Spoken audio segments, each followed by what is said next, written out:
हम आपको बता दें, रूस के एयरबेस पर हुए हमले के बाद पुतिन गुस्से में हैं। यूक्रेन के शहरों को चुन चुन कर टारगेट किया जा रहा है। इसके साथ ही दावा किया गया है कि राजधानी कीव और खेरसोन में रूस ने बड़ा हमला किया है। इस हमले के बाद दोनों शहरों में बिजली संकट पैदा हो गया है। शहर का बड़ा हिस्सा अंधेरे की चपेट में भी आ गया है। बताया ये भी गया है कि खेरसोन में हुए हमले में 2 लोगों की जान भी चली गई है।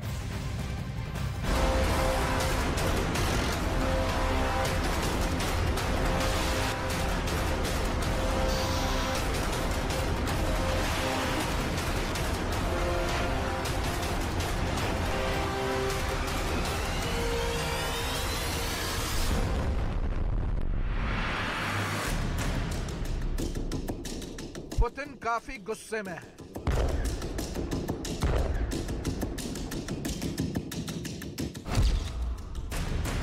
पुतिन ने खाई नई कसम।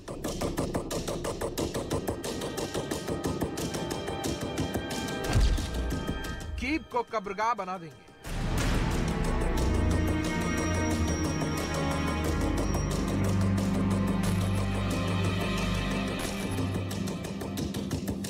दिसंबर में यूक्रेन के कई शहर दोबारा जलने लगे।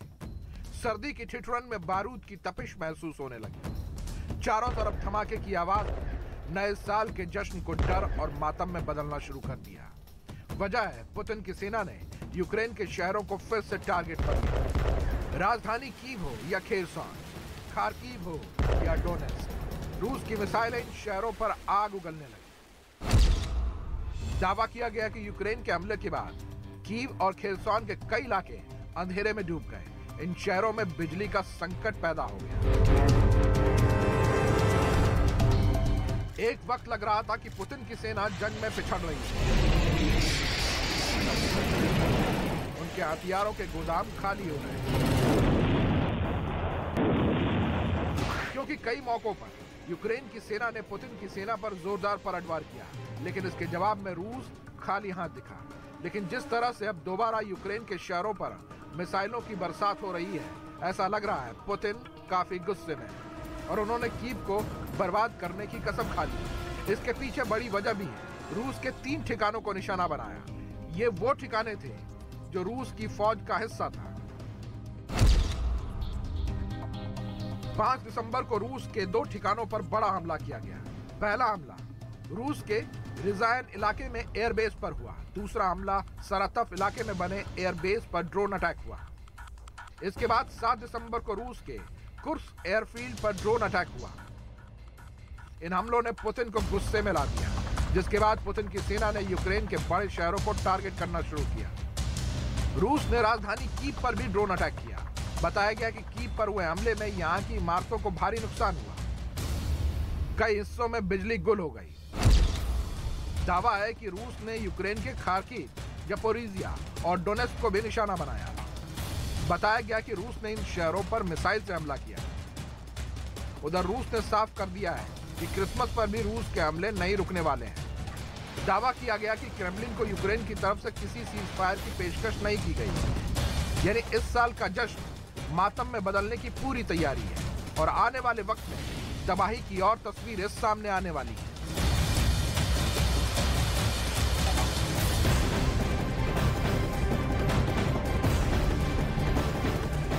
रूस यूक्रेन युद्ध से जुड़ी बड़ी खबर बता दें। अमेरिका और नेटो देशों को लेकर पुतिन का गुस्सा 7वें आसमान पर है, जिसके बाद मॉस्को के पास कलुगा इलाके में पुतिन के आदेश पर यार्स न्यूक्लियर मिसाइल तैनात कर दी गई है। इस मिसाइल की रेंज में वॉशिंगटन और लंदन भी है।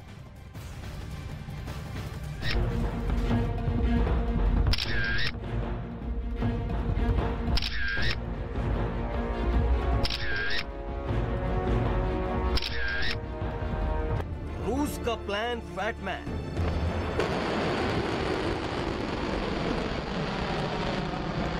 अमेरिका का छीन लिया जेट।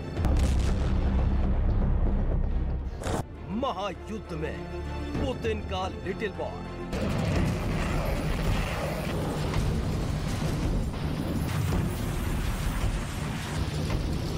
अब तक रूस के हमले से यूक्रेन की रातों की नींद उड़ी हुई थी।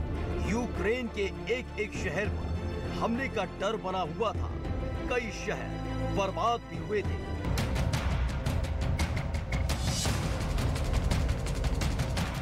लेकिन अब पुतिन की निगाहें अमेरिका और नेटो देशों की तरफ टेढ़ी हो गई हैं, जिसने मॉस्को से अपने भस्मासुर को रवाना कर दिया है और फिर रूस के कलुगा इलाके के कज़िन्स्क मिलिट्री कॉम्प्लेक्स पर इसे तैनात किया गया है। पुतिन का ये भस्मासुर कलुगा से अगर उड़ान भरता है तो अमेरिका के कई इलाके इसकी चपेट में होंगे और फिर तबाही ही तबाही नजर आएगी।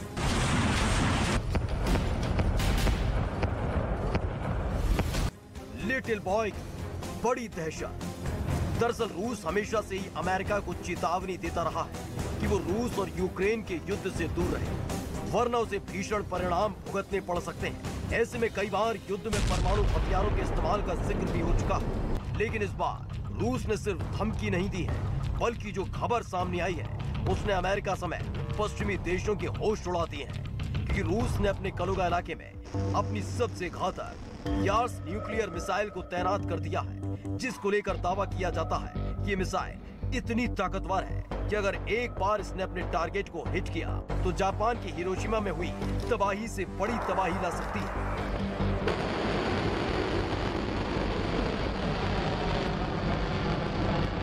यार्स मिसाइल को बड़ा सोच समझकर पुतिन ने कलुगा इलाके में तैनात किया है।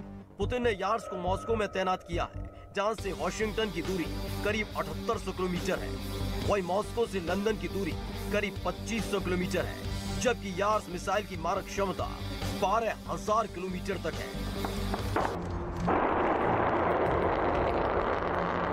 यानी एक बार अगर पुतिन के आदेश पर मॉस्को से यार्स मिसाइल ने उड़ान भरी तो पलक झपकते ही अमेरिका और लंदन में भारी तबाही हो सकती है। इस तैनाती को लेकर पुतिन के गुस्से को असल वजह माना जा रहा है, जो इसलिए फूट पड़ा है क्योंकि पुतिन के बार बार मना करने के बावजूद लगातार यूक्रेन को मदद पहुंचाई जा रही है। इसके साथ ही रूस पर कई तरह के आरोप लगाते हुए प्रतिबंध भी लगाए जा रहे हैं, जिससे पुतिन का गुस्सा 7वें आसमान पर पहुंच गया है और अब पुतिन के आदेश पर रूस के सबसे ताकतवर न्यूक्लियर मिसाइल को मॉस्को में तैनात कर दिया गया है, जिसने अब तीसरे विश्व युद्ध की आशंकाओं को और तेज कर दिया है, क्योंकि किसी भी परिस्थिति में अगर पुतिन ने यार्स का रेड बटन दबाया तो बाइडेन भी पीछे नहीं रहेंगे और फिर पूरी दुनिया तबाही का वो मंजर देखेगी, जिसका डर 24 फरवरी यानी उस दिन से बना हुआ है जब रूस ने यूक्रेन पर हमला किया था।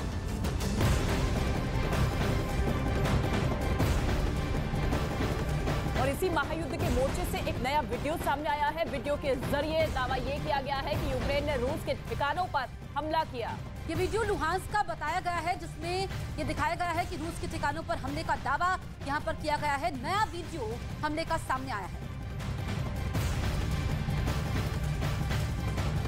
लगभग 300 दिन से चल रहे रूस यूक्रेन जंग में आखिर ऐसा क्या हो रहा है कि पुतिन यूक्रेन के साथ साथ अमेरिका, ब्रिटेन समेत नेटो के तमाम देशों के खिलाफ भी परमाणु जंग करने को मजबूर है। रूस की सेना में टॉप जनरल भी ये मानने लगे हैं कि पुतिन ने यूक्रेन के युद्ध को बहुत हल्के में लिया, जिसकी वजह से रूस यूक्रेन में पश्चिमी देशों के चक्रव्यूह में फंस चुका है और ऐसे में रूस परमाणु हमला कभी भी कर सकता है। Ура!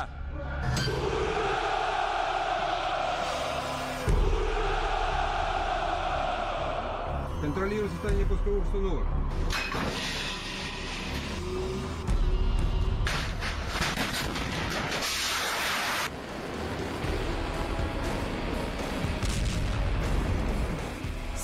साल के राष्ट्रपति पुतिन के सामने अब दो ही रास्ते बचे हैं, या तो यूक्रेन से युद्ध में हार मान लो या फिर जंग में सारी हदें पार कर जाओ, फिर चाहे परमाणु युद्ध ही क्यों ना करना पड़े। क्या पुतिन अब जंग में परमाणु बम का इस्तेमाल करने जा रहे हैं? वेस्टर्न मीडिया में डिफेंस एक्सपर्ट अब यकीन करने लगे हैं कि पुतिन परमाणु जंग के लिए पूरी तरह से तैयार है।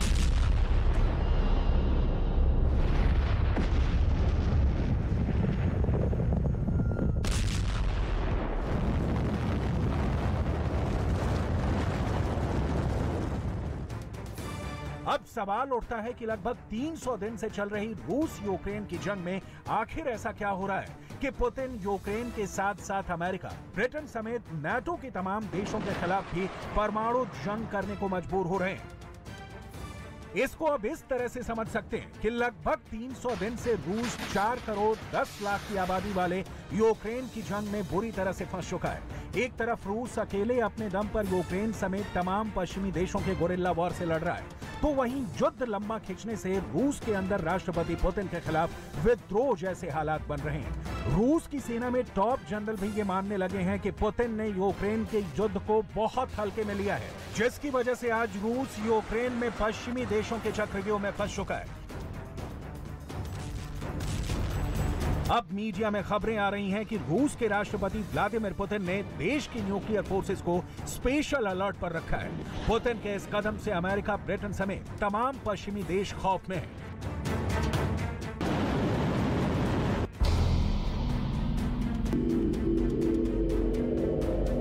इंटरनेशनल मीडिया में आई खबरों के मुताबिक राष्ट्रपति पुतिन जंग जीतने को लेकर बेहद दबाव में हैं और अब जंग में आर पार करने का एक ही तरीका पुतिन को समझ में आ रहा है, परमाणु मिसाइल और बमों से चौतरफा भयानक हमले।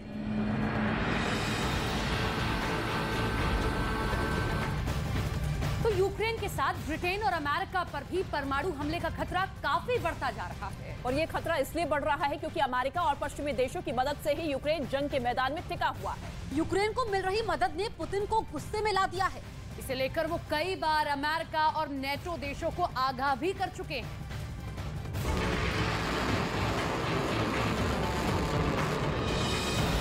रूस की मीडिया ने एक वीडियो जारी किया है जिसमें रूसी यार्स रॉकेट दिखाया गया है, जो बड़ी आसानी से अमेरिका और ब्रिटेन पर परमाणु हमला कर सकता है। मॉस्को के पास एक बेस में साइलो में इसे लोड किया जा रहा है। 7500 मील रेंज वाली अंतर महाद्वीपीय ballistic missile silo launch pad से परमाणु हमले को तैयार है।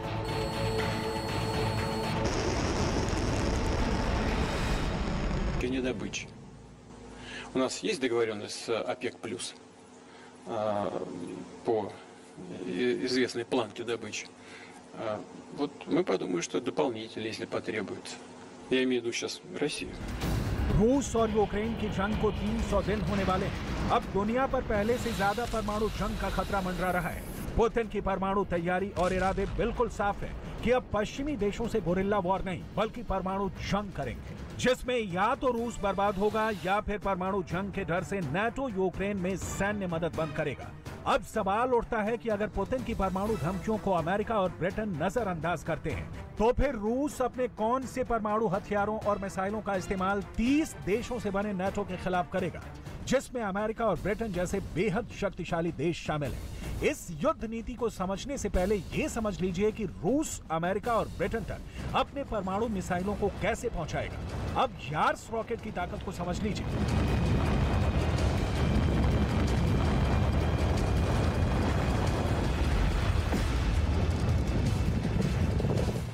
रूस का यार्स रॉकेट परमाणु हमला करने में बेहद कारगर साबित होगा।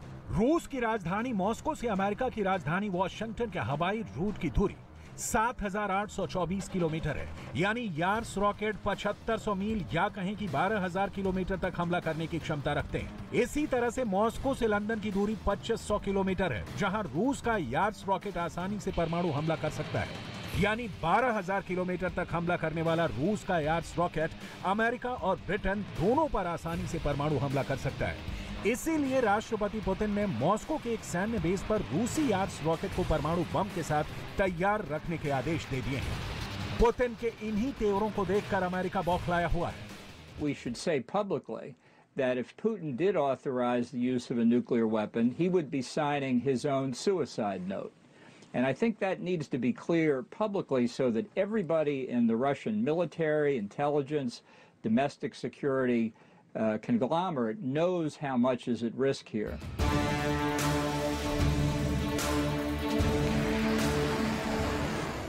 यूक्रेन के साथ साथ ब्रिटेन और अमेरिका पर भी परमाणु हमले का खतरा काफी बढ़ता जा रहा है। इसी बीच रूस ने यूक्रेन पर ईरान से मिले आत्मघाती ड्रोन शाहिद 136 से जबरदस्त हमले किए हैं। यूक्रेन की राजधानी कीव पर 10 से ज्यादा ड्रोन हमले रूस ने किए हैं। ये हमले ऐसे वक्त में हुए हैं जब पश्चिमी देश और यूक्रेन दावा कर रहे थे कि रूस के पास ईरान से मिले आत्मघाती ड्रोन 136 खत्म हो चुके हैं, रूस ने एक तरह से पूरी दुनिया को कीव पर हमला करके दिखा दिया है कि भले ही रूस के हारने का प्रोपेगेंडा किया जाए, हकीकत में रूस के पास अभी भी एक से बढ़कर एक घातक मिसाइलें और हथियार मौजूद हैं। यूक्रेन की राजधानी कीव में जोरदार धमाकों की आवाज सुनाई दी है। बताया जा रहा है कि रूस ने कई ईरानी ड्रोन से हमले किए हैं। हालांकि कीव में मौजूद सेना के अधिकारी दावा कर रहे हैं कि उन्होंने रूस के सभी 10 शाहिद ड्रोन को मार गिराया है। लेकिन इन तमाम दावों के बाद भी ये सवाल उठता है कि ईरान के शाहिद ड्रोन से रूस अभी भी कैसे हमला कर रहा है? क्या वाकई में रूस अब यूक्रेन में अफरा तफरी मचाकर नाटो को परमाणु युद्ध के लिए ललकार रहा है? पुतिन की तैयारियों को देखकर साफ कहा जा सकता है कि अब कुछ बड़ा होने वाला है। परमाणु जंग के बादल मंडरा रहे हैं और रूस के पास इतने परमाणु हथियार हैं कि वो अमेरिका, ब्रिटेन समेत नाटो के सभी 30 देशों पर परमाणु मिसाइलों और बमों से हमला कर सकता है। आप इसे जरा आंकड़ों से समझिए। फेडरेशन ऑफ अमेरिकन साइंटिस्ट नामक संस्था के मुताबिक रूस के पास दुनिया भर में 5,977 परमाणु हथियार हैं। इनमें से 1,500 एक्सपायर होने वाले हैं या पुराने हो जाने के कारण जल्द ही उन्हें तबाह कर दिया जाएगा। लेकिन इसके बावजूद रूस के पास इतने परमाणु हथियार बचे होंगे जो अमेरिका और ब्रिटेन को भस्म कर सकते हैं। जबकि नाटो के पास कुल 5,943 परमाणु हथियार बताए जाते हैं, जिसमें अमेरिका के पास 5,428, फ्रांस के पास 290 और ब्रिटेन के पास 225 परमाणु हथियार हैं। नाटो के पास कुल 5,943 परमाणु हथियार हैं।